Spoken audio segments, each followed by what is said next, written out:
Hey guys, what's going on? We got another Enhancement Shaman PvP video. We are back again with Shook and Plum. We are playing Enhanced, Dev Evoker, and Holy Paladin. Basically, this comp is about pushing people out of position and just getting some massive burst because we are both high burst value specialization. A lot of these matches went on for quite a while, as you will see, so yeah, bear with it. But anyways, our kill target is more or less going to be the Demon Hunter. And the reason why is because DKs have a lot of anti-magic effects such as AMS, AMZ, and they also have one where they turn magic damage into a disease or something. So yeah, it's a bit of a pain, but yeah, as you can see, I'm going to do my best to CC the Shaman and just power blast as much damage into this Demon Hunter as I can while trying not to get cleaved and also CC his pets and stuff like that. And make sure I get groundings and kick and stuff. So it's a lot. When fighting a resto, pardon me, when fighting a resto shaman as an enhanced shaman, you have to watch out for being hexed, you have to watch out for statics, you have to watch out for all of his totems and stuff like that. So, but as you'll see, Plum is going to try and drag them away from their healer, forcing their healer to move.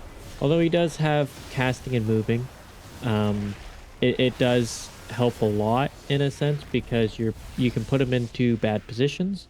But you can see they're focusing CC on me rather than going for CC on Shook. And right there you saw the Shaman go for the Hex and I interrupt counter hexed him. And now Plum's going for the sleep. So we get a lot of CC. We get a huge amount of damage, just not enough to finish him off there, but we do get Spirit Link, which is huge, as well as Darkness, so that's a huge overlap. So the only thing, we only have about a minute until his Nether Walk is back, so that's when we gotta take him out, right? So you have to always keep track of your enemy's defensives. We're not too worried about the DK, but we are doing damage to him to make sure that the Shaman is spending a bit more mana. But we're never going to win on the mana game. We're just going to win on our CC combos. So that's where the huge amount. So you can see he saw the sleep coming, so he went for the tremor. I get banished on my hex cast, but that's okay. That means it didn't go off or I didn't get interrupted. So we're all good there. But you can see here they're pushing again. I drop a counter strike, forcing them to, put a little bit of focus onto a totem rather than putting it onto Plum. There, Shook goes in for the Hodge, gets it. Although I didn't go for the kill on the Tide Totem, they pushed forward. And this means they moved out of range of everything. And now Plum is running away, pulling them even further and further away, getting them out of their Stone Skin Totem. I also got the kick on the Lasso, although I can't really get much other value here. I go for a Hex, eat the kick, which is fine because now Shook can free cast. Same with Plum. Don't have to worry too much. Here I should have went for another Hex right here, but I didn't. I'm kind of playing back a bit because I don't want to eat the full cleave, right? I'm very squishy and they're prone to make swaps onto me, so I have to be very careful here. So I go ahead and root the Shaman. He ends up having to dispel.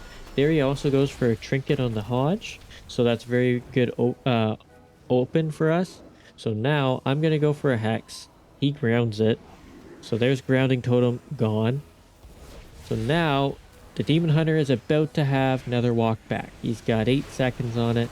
We're pushing in. He gets a nice sleep into a stun. Get a huge amount of damage, and there's another walk. Okay, now we have a great opening. He has absolutely nothing left. Nothing is coming back off a cooldown other than Blur, but we don't have to worry too much about that because most of our damage is magic, right? And although Blur does do a little bit of damage reduction for magic effects, we don't have to worry too much. So here, Plum drags Shook really far away. He does get Grip back, but it is what it is. Here they start pushing in. I get a bit more damage. I see the Shaman, sitting in a different spot. I went for a kick, but, I missed because I suck. So here I see the Tide Totem. I'm going to go ahead and try and kill it, but I get lassoed. Bit unfortunate. And there I get the Hex off. So now we got a huge open window here. 3 seconds. Get huge damage on the Demon Hunter into another sleep, and he falls over. So it's very good on our part, but as you can see, we're not going to win on the mana. We're going to win on our little CC combo with our quick burst sessions. That is our window. and I cut it short because the match went on forever after that. But anyways, on to the next one. We got a little weird one here. It's a Ret Warrior. They pushed in really, really far while their healer sat back pretty far. They're pushing on me, which is just fine. So I'm gonna try and drag them behind the pillar. So you can see I push the warrior, lasso him, he goes ahead and trinkets, and then I sit behind the pillar here because I'm not too worried on myself, and Plum just deletes the ret, and then we kill the warrior. So it's kind of funny, but it was definitely interesting. But here we're fighting a arcane mage. I personally hate fighting arcane mages. They are very, very mobile. Like, they do a lot. Really good arcane mages. They're very good at baiting your kicks and stuff like that, and they do a crap load of damage. But their one downfall is they have one school of magic, so if you do get the interrupt, they are locked out pretty good. So you don't have to worry too much about that. But other than that, yeah, they are very slippery, so you have to be very, very careful with your mobility and what you do. But you can see this warrior is all over me, and we just want to sit on this mage, right? We don't want him getting off the polys. We don't want him free casting, because mages are terrifying. Arcane mages are terrifying when they can free cast. I see Plum get feared there, but I knew Shook had Dispel, so I wasn't too worried about that, so I didn't want a Tremor. I want to save my Tremor for my healer, because that is the important part. But you can see there, he gets a sheep on Shook, but we got a lot of pressure on the warrior. Then we went for a sleep, but unfortunately I made a quick swap, which didn't line up. But here I lasso the warrior because I don't want any damage, and I want his debuff to fall off because it is terrifying. And here we get blocked.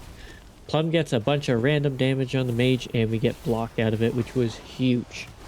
So here I can see I use Cage Totem because I don't want him running away. Normally I wouldn't have Cage Totem, I would have Burrow, but I didn't really think they would be going me, so I didn't really worry about that. But here he's going for the hexes. I see the triple fear. I was very late on getting that. It's quite unfortunate. But here we're starting to get a lot more pressure. There's his alter time. He quickly swaps back. Shook trades out Bop, so the warrior gets off of them, right? And here I just push in on the mage. There's Arcane Surge. So I go ahead and wall because this is a lot of his damage and I don't want to die randomly. So I go ahead and hex the healer. I guess he didn't have Curse Dispel, so he ended up having to spend Trinket, which was pretty huge on our part. Here he pops Angel Form. We get a lot of damage on this mage. We're starting to push him really, really hard. I go ahead and lasso, and he's running, I guess he's running Stun Blink. So lasso kind of sucks there, but you can see Priest is slept. I push the warrior to the priest so that way Plum can get away from him. Here we get a huge amount of damage, and before he could even alter back, he popped alter at half, and before he could even alter back, he ended up getting blasted pretty hard. So that is the quick burst damage of Dev Enhance. It's obviously not an ideal situation, but you know, we're making it work. I don't know how good this comp is actually in the hands of pros, but we're having fun.